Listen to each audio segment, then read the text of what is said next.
शिवालय से आया है, भगवान शंकर के शिवालय से अगर वो आया है और शिवालय से आने वाला व्यक्ति अपने घर ना जाते हुए मान लो कि किसी दूसरे के घर में भी अगर प्रवेश कर जाता है तो शिवालय की रज जब उसके शरीर से लगकर जाती है तो उस घर का भी कल्याण कर देती है। जिस घर में वो प्रवेश करता है उसका भी कल्याण कर देती है। स्मरण किया होगा कि शिव महापुराण में पहले वर्णन करा है कि शंकर जी पे चढ़ा हुआ जल लाकर अपने दरवाजे की चौखट पर छींटो। सुना था कि नहीं सुना था? जम के बोलो जरा, सबने सुना था ना कि अपने दरवाजे की चौखट पर छींटो, अपने दरवाजे के अंतर्गत छींटो। उसका कारण क्या था? उसका केवल एक कारण है कि भगवान शंकर पर चढ़ा हुआ जल अगर थोड़ी सी भी रज लगकर आ गई, भगवान शिव का चढ़ा हुआ जल अगर हमारी चौखट पर दुकान पर आकर अगर छिटक दिया तो कुबेर का भंडार मेरा महादेव भर ही देता। अगर बन सके जीवन में एक बार प्रयास करिएगा। अगर गुरुवार का प्रदोष पड़ जाए, कौन से वार का? गुरुवार का प्रदोष पड़ जाए, बृहस्पतिवार का यदि प्रदोष पड़ जाए तो प्रदोष के दिन प्रदोष काल में, प्रदोष के दिन प्रदोष काल में किसी शिवालय में जाएं, शंकर के मंदिर में जाएं, एक ही दिए के अंदर एक फूल बाती, कैसी बाती है? फूल बाती, और उसी दिए के अंदर एक लंबी बाती, दो बाती। कौन सी बाती हैं? जम के बोलो जरा।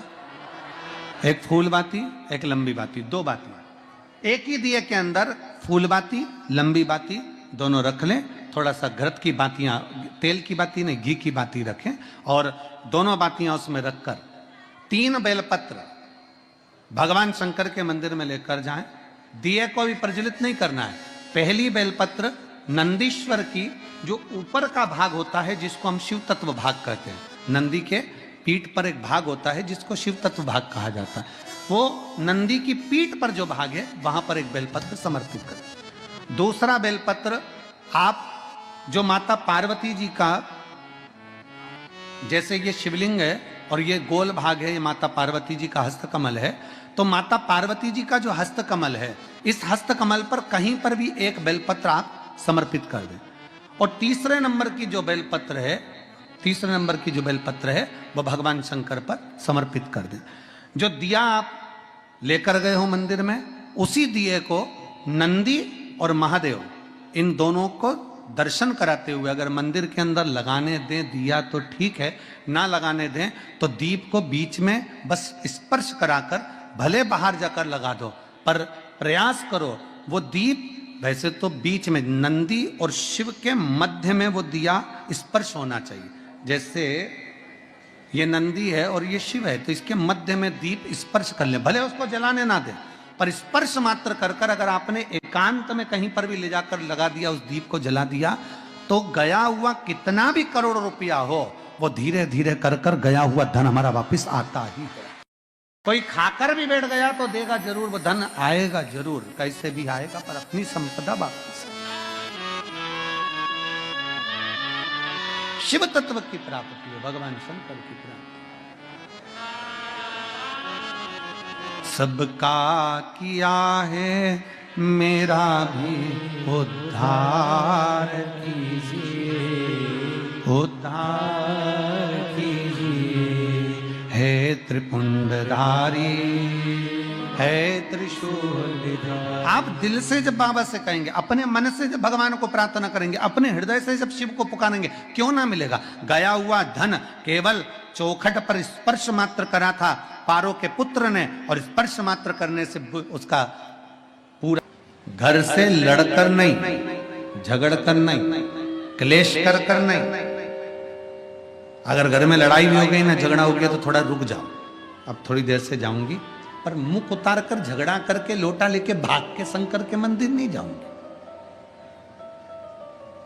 चाय रख दी चूल्हा पे, इतनी देर में चाय तपेगी जब तक मैं लोटा घर जल चढ़ा के आती हूँ। शंकर भगवान टेंशन में हो गए, चाय देखूं कि तुझे देखूं। शिव जी टेंशन। तू तो चाय रखकर चली गई, किसके भरोसे? चाय रखकर किसके भरोसे गई? अरे भाई, शिव महापुराण की कथा कहती है, जितनी देर हम भगवान के मंदिर में रहते हैं, जितनी देर हम परमात्मा की शरणागति में रहते हैं, उतनी देर परमात्मा को तुम्हारे घर की चौकीदारी करना पड़ती है।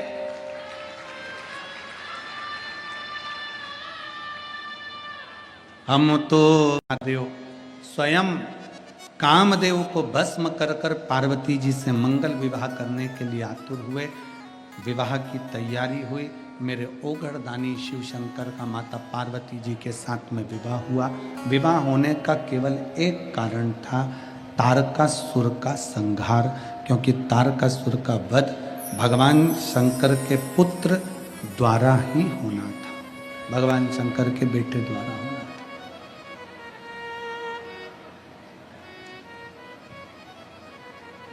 तारकासुर का संहार,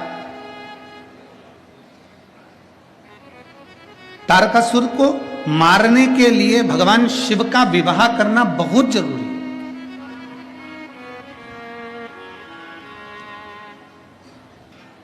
अगर विवाह नहीं हुआ, क्योंकि तारकासुर ने वर ही नहीं मांगा है, अगर मरूं तो शिव के पुत्र द्वारा मरूं।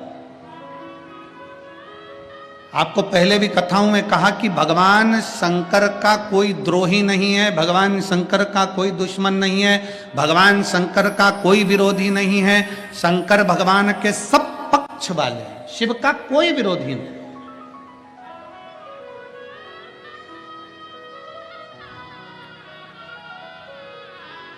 भगवान शिव का कोई द्रोही नहीं है, भगवान शंकर के सब पक्ष वाले। लंकाधिपति रावण स्वयं असुर है, ब्राह्मण कुल में जन्म लेने के बाद भी वृत्ति उसकी बेकार थी, परंतु वो शिव का पूजन करता है, भगवान शंकर की आराधना करता है। कंस स्वयं शिव की आराधना करता है। जितने असुर हैं, देवताएं, गंधर्व हैं, नाग हैं, किन्नर हैं, जितने भी हैं, सब शंकर की आराधना में लगे। क्यों? क्योंकि सबसे सरल देव एक ही है, वो देव अधिदेव महादेव। इससे सुंदर सरल देव कोई नहीं हो सकता। एक लोटा जल, सारी समस्या का हल। अब आप शंकर भगवान को पूजन में क्या लेकर जाएं? कोई कहे चंदन ले जाओ, कोई के अगर ले जाओ, कोई के कपूर ले जाओ, कोई के तगर ले जाओ, कोई के ये ले जाओ, कोई के वो ले जाओ। भगवान से प्रार्थना करना, बाबा तूने मुझे जो दिया है मैं तुझे समर्पित करने के लिए आ रही हूँ, तूने मुझे जल दिया है, मैं एक लोटा जल भरकर तुझे समर्पित करने के लिए आ रही हूँ, और बाबा मेरे पास बस यही है जो मैं तुझे दे सकती हूँ, क्योंकि वही जल हमारा बदलेगा कल। ये निश्चित है कि मैं शिव को जल चढ़ाऊंगी तो मेरा कल बदलेगा। जाया करो अपने नजदीक के शिवालय में, अपने नजदीक के शिव मंदिर में, अपने पास के शंकर के मंदिर में प्रतिदिन जाओ। एक नियम बनाओ कि मेरे घर के नजदीक में, मेरे घर का एक एक व्यक्ति, घर में बुजुर्ग माता है उनसे कहो शिवालय जाओ, घर में बच्चे हैं स्कूल जाने से पहले शिवालय जाओ, घर में बड़े हैं उनसे कहो शिवालय जाओ। क्यों? क्या गुरुजी हम अकेले अगर शंकर जी को जल चढ़ाएंगे तो क्या हमारे पूरे परिवार वालों को नहीं मिलेगा? मिल जाएगा, पर अपने कर्म गति का भोग अपने को भोगना है। कल कथा में कहा था, सिर आपका दुखा है, दवाई आपको खाना है। इसमें अगर तुम्हारा सिर दुखे और तुम सियोर वाले महाराज को दवाई खिलाओ तो सियोर वाले महाराज क्यों खाएगा भैया? क्योंकि दवाई खा के मैं क्या करूंगा? मेरा थोड़ी ना सिर दुख रहा है, सिर तुम्हारा दुख रहा है, पेट तुम्हारा दुख रहा है, पड़ोसन को दवाई खिला रहे हो। ऐसा काम नहीं। अगर दुख आया है, परिवार में तकलीफ आई है, परिवार में कष्ट आया है, कई माताएं कहती गुरुजी ऐसा ऐसा हो गया। हाँ, जब बहुत ज्यादा अवस्था गड़बड़ होती है तब शंकर के मंदिर में कोई भी जाएगा, शिव से प्रार्थना करेगा, बाबा स्वीकार करेगा। एक पत्र है,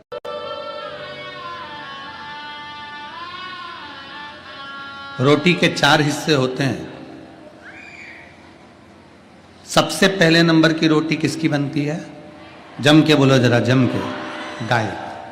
दूसरे नंबर की रोटी बनती है भगवान की, तीसरे नंबर की रोटी बनती है गुरु की, और आखिरी नंबर की रोटी बनती है, जम के बोलो, कुत्ता की, स्वान की। ठीक है?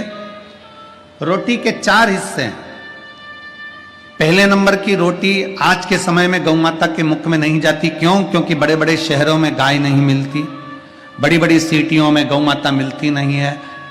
टाइम इतना है नहीं कि एक भी रोटी एक्स्ट्रा रखी जाए, उतनी बनाई जाए जितनी खाई जाए। तो सबसे पहली रोटी पति कहता है कि जल्दी से मुझे रोटी दे, मुझे ऑफिस जाना है। सबसे पहली रोटी बनती है और वो पति के मुख में जाती है। गाय के हिस्से की खा गया, इसलिए गाय जैसा हो गया बेचारा, गाय जैसा एकदम गौ माता। पत्नी ने कहा यहां बैठ जाओ, हाओ। पत्नी बोली ऐसा कर लो, हाओ। पत्नी बोली वैसा कर लो, हाओ। गाय जैसा हो गया, क्योंकि गाय के हिस्से की खा गया। दूसरे नंबर की है भगवान की और तीसरे नंबर की है गुरु की।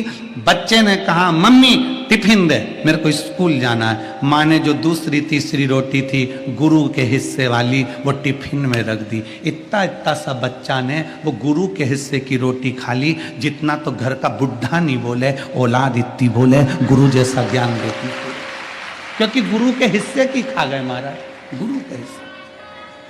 अब रोटी खाने के लिए सब माताएं बैठी हैं और रोटी पड़ गई कम, तो इन्होंने सोचा आखिरी की बची है, आखिरी डबल से कौन बनाए। तो वो कुत्ता के हिस्से की पड़ी थी और वो कुत्ता के हिस्से की खा गई। तो दो एक साथ कहीं नहीं रह पाती, दे भोग दे भोग दे भोग दे भोग, इतना भिड़े इतना भिड़े इतना भिड़े कि एक दूसरे को सुआ ही नहीं, क्योंकि खा गई कुत्ता के हिस्से की, जो कुत्ता को डलना।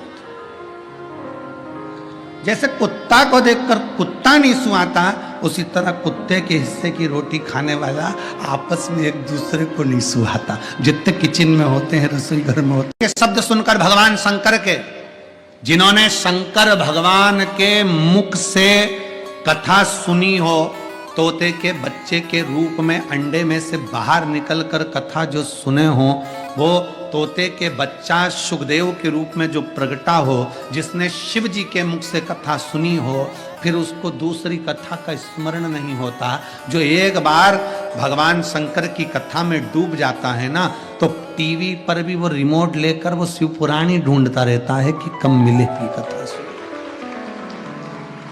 कह दिया सुखदेव जी महाराज ने राजा परीक्षित से, परीक्षित सुन, तुझे 7 दिन मिले हैं, 7वें दिन तक्षक नाग डसेगा।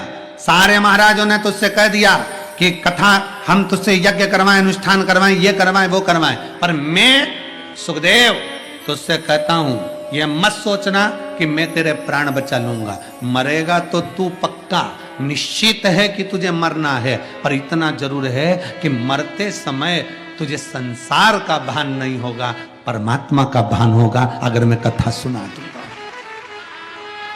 शिव महापुराण की कथा करती क्या है? शिव महापुराण की कथा बस यही करती है कि तुम्हारे दुख को शिव महापुराण की कथा काट नहीं सकती, तुम्हारी तकलीफ को नहीं काटेगी, तुम्हारे कष्ट को नहीं काटेगी। शिव महापुराण की कथा क्या करेगी? तुम्हें अंदर एक बल उत्पन्न करेगी। सामने अगर तुम्हारे दुख आ भी गया तो तुम्हें वो बल रहेगा कि उस दुख को तुम कैसे समाप्त कर सकते हो, ये शिव पुराण की कथा बता देगी। इसलिए सारी समस्या का हल एक लोटा जल, ये शिव महापुराण की कथा सारी समस्या का हल। एक लोटा जल शिव महापुराण की कथा ये दे देती।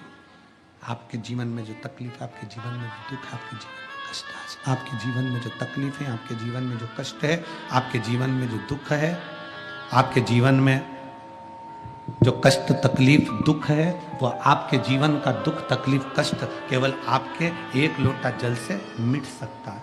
आपके भीतर का भाव आप प्रकट करिए, शिव तत्व को अपने भीतर प्रकट करिए, अपने भीतर शिव तत्व को प्रकट करिए।